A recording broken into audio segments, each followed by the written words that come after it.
Oke, bismillahirrahmanirrahim. Baik teman-teman, di sini saya akan melanjutkan pengolahan data XRD yang mana pada video sebelumnya kita sudah menentukan kandidat fasa, kemudian senyawa kristalnya, kemudian kita juga telah melakukan refinement pada data hasil XRD. Nah, selanjutnya di sini saya akan menentukan indeks Miller menggunakan aplikasi PowderX. Nah, indeks Miller itu adalah sistem notasi yang digunakan dalam kristalografi untuk mengidentifikasi dan menunjukkan orientasi bidang kristal dalam sebuah struktur kristal. Yang mana nanti indeks Miller ini tuh akan digunakan untuk menggambarkan struktur kristal yang dianalisis oleh XRD yang bisa kita buat menggunakan aplikasi Mercury gitu ya. Oke. Langkah pertama yang kita lakukan adalah membuka file yang akan kita analisis, indeks Millernya. Nah, kita buka file, import data, kemudian kita pilih XY XRD. Kemudian di sini kita pilih all files agar semua data bisa terlihat gitu ya. Nah, kita coba masukkan data mentah dari hasil pengukuran XRD langsung gitu ya. Kita buka dan kita open. Nah, di sini data mentah XRD yang kita masukkan ke PowderX itu tidak terbaca. Maka dari situ kita harus ubah atau kita olah dulu datanya di Excel agar bisa terbaca gitu oleh PowderX. Kita buka Excel terlebih dahulu. Di sini saya udah menyiapkannya. Nah, sebelum kita masukkan data mentah XRD untuk diolah di Excel, kita harus ubah dulu option atau pengaturan di Excel gitu ya, dengan mengubah advance, yang mana untuk sistem separatornya desimalnya kita menggunakan titik desimalnya, dan untuk ribuannya kita pakai koma ya, karena untuk PowderX sendiri itu akan terbaca desimalnya ketika pada tanda titik gitu ya. Kalau misalkan dia koma pasti nantinya akan error gitu kesananya, hasilnya akan tidak akurat gitu. Oke, kemudian kita tinggal klik oke. Nah, selanjutnya kita ke file aja, kemudian kita open, kemudian kita buka data mentahnya.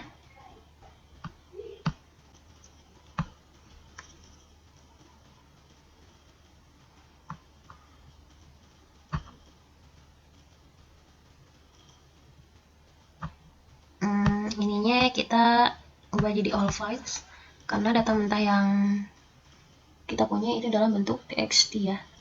Nah, ini. Kemudian kita klik open. Nah, di sini untuk data-datanya terpisahnya dalam bentuk koma, maka kita harus mengubahnya agar terpisah gitu ya. Dengan kita delimitnya mengubah menjadi koma, sehingga ini bisa terpisah menjadi 2 kolom ya. Kemudian kita next dan kita finish.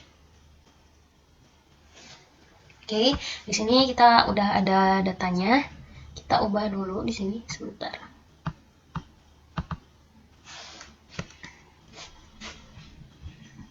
Kita tuliskan di sini adalah senyawa TiO2. Kemudian kita tambahkan 1 kolom. Kita klik kanan. Kemudian ke insert.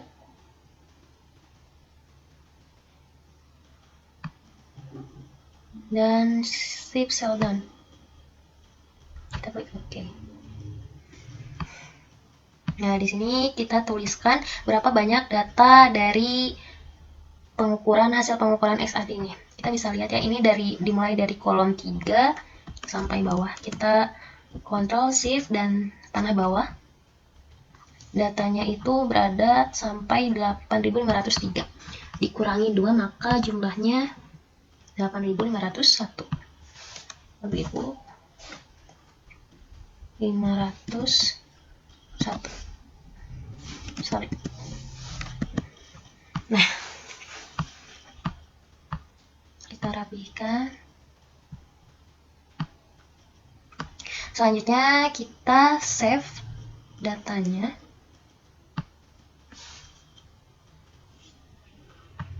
Kita save as,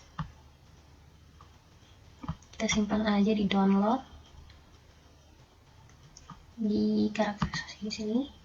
Kemudian di sini saya akan menuliskan TIO 2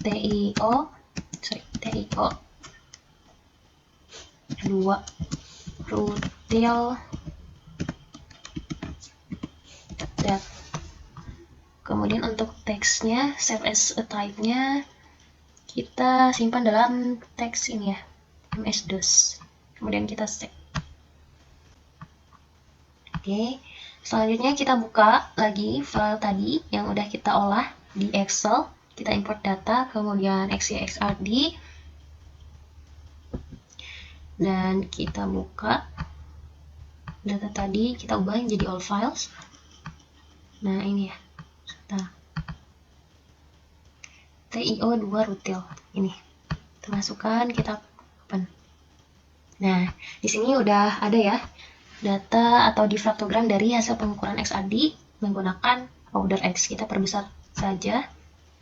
Oke, nah di sini untuk difraktogramnya dia sangat berdempetan sekali, sehingga kita perlu melakukan smooth pada difraktogram ini ya, dengan cara smooth, kemudian adaptive smooth. Kita ubah untuk select point-nya sesuai kemauan kita saja.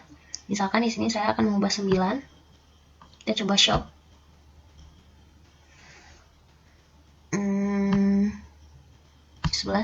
Show.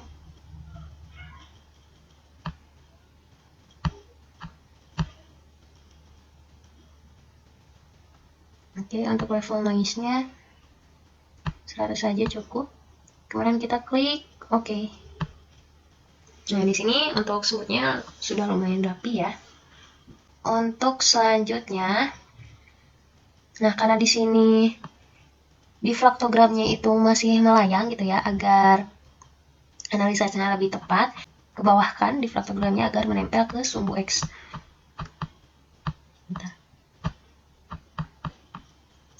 Kita pilih background, subtract background. Kemudian untuk pick up point-nya kita di 150, sesuaikan aja ini mah. Kita tinggal show dulu. Kemudian untuk refitting time-nya 50, kita klik OK. Nah, nanti datanya dia akan jadi nempel gini ya di sumbu X. Selanjutnya, untuk menentukan puncak-puncak difraksi yang akan kita analisis, kita bisa menggunakan pick, kemudian simple pick, dan kita atur select point-nya. Misalkan kita akan menganalisis puncak difraksi pada puncak-puncak yang memiliki intensitas yang cukup tinggi. Kita sesuaikan saja dengan sama ya, seperti XRD tadi maksudnya seperti di match. Kita sesuaikan.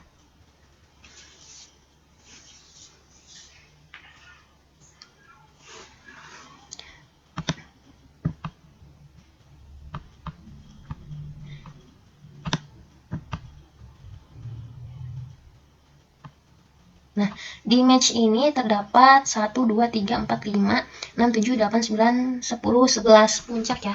Maka kita sesuaikan saja dengan aplikasi match untuk di powder X-nya. 1, 2, 3, 4, 5, 6, 7, 8, 9, 10, 11. Jadi ini ya yang akan kita analisis. Misalkan kita select point-nya di 9, apakah terbawa semuanya? Kita show. Oh, terlalu kecil ya. Kita coba di 13. Masih 25.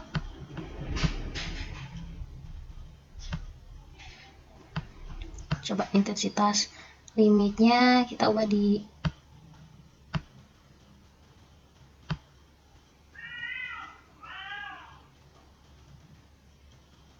9,5. Oke, coba kita show di 14,5. Oh enggak ya, harus semakin kecil. 1, 2, 3, 4, 5, 6, 7. Yang kecilnya masih belum.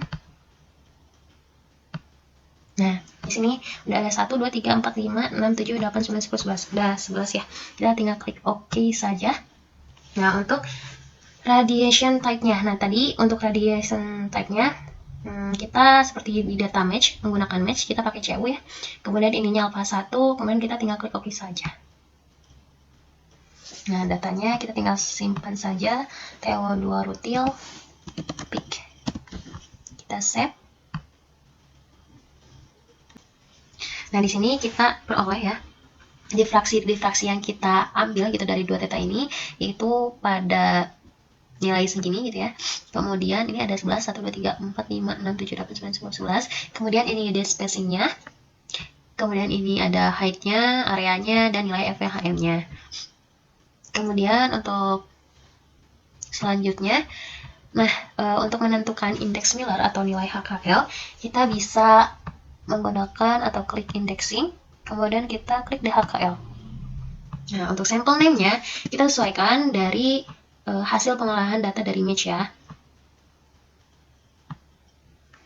Untuk sampel name-nya itu TO2 rutil, kita masukkan TIO2 rutil, kita tutup kurung aja kandidat fasanya, sorry, TIO2 rutil. Kemudian untuk simetri kelasnya kita ubah menjadi tetragonal sesuai dari match yang kita peroleh pada video sebelumnya.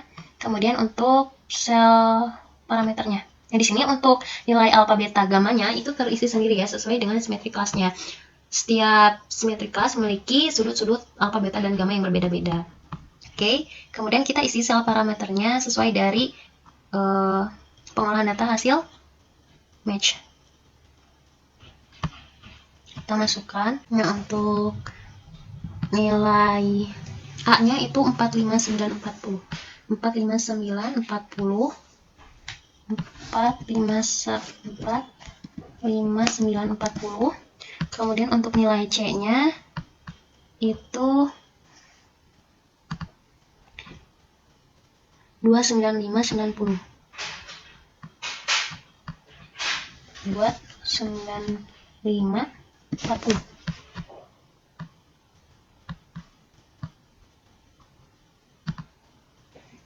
Oh, salah. 29590. 29590. Oke. Kemudian untuk radiation type-nya udah CU. Nah, untuk 2 theta error-nya kita ubah saja ke 0,9. Kemudian kita pick match. Oh, kita calculation terlebih dahulu. Calculate dan pick match. Nah, di sini diperoleh ya nilai-nilai pada setiap puncaknya. Kemudian untuk nilai peak matching-nya akan berubah ya. Nah, dari data ini kita bisa memperoleh nilai HKL dari puncak-puncak yang kita pilih gitu ya, yang kita analisis, yang merupakan notasi dari indeks Miller yang merepresentasikan numerik dari orientasi bidang kristal dalam sebuah struktur kristal, yang mana nantinya nilai indeks Miller ini itu dapat digunakan untuk membuat struktur kristal yang kita analisis gitu ya.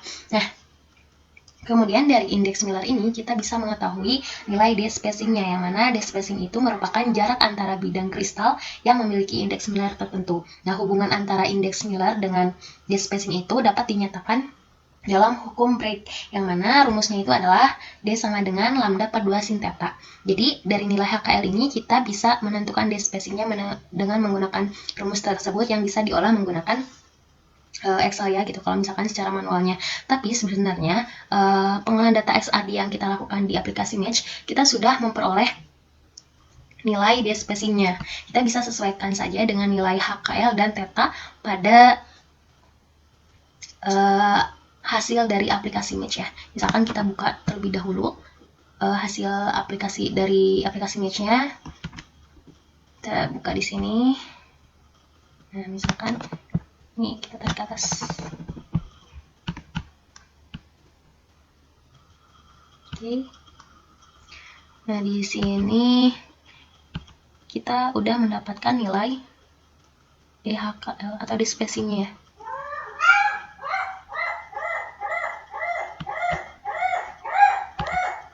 Nah, ini udah ada data 2 tetanya, kemudian d-spacing-nya. Kita bisa menyesuaikan aja. Nah, untuk penentuannya kita bisa menggunakan pendekatan dari dua theta ini ya. Misalkan di sini tertera 27,486. Kita cari nilai 2 theta di antara 27,486 atau di sini ya 27,49, yang mana nilai dash spacingnya kita peroleh 3,2447 tuh. Kemudian di sini ada pada sudut 36,131. Nah, untuk 361,31 kita peroleh dari sini. Nah, dengan nilai dash spacingnya segini gitu ya, 2,4868. Kemudian di sini ada 39,238. Ini 29,238. Sorry. Hampir mirip ya angkanya. Kemudian ini didapatkan dash spacingnya 2,2965. Kemudian di sini ada 41,293, di sini 41,28. Kemudian diperoleh dash spacingnya 2,1871. Kemudian selanjutnya ini hampir-hampir angkanya hampir mendekati semua ya. Kemudian ini 54,35, di sini 54, kemudian 56. Kemudian ada juga 62.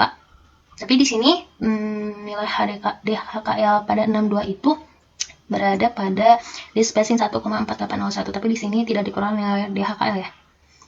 Kemudian selanjutnya ini ada sampai ke 69 ya. Sampai ke 69. 69,832.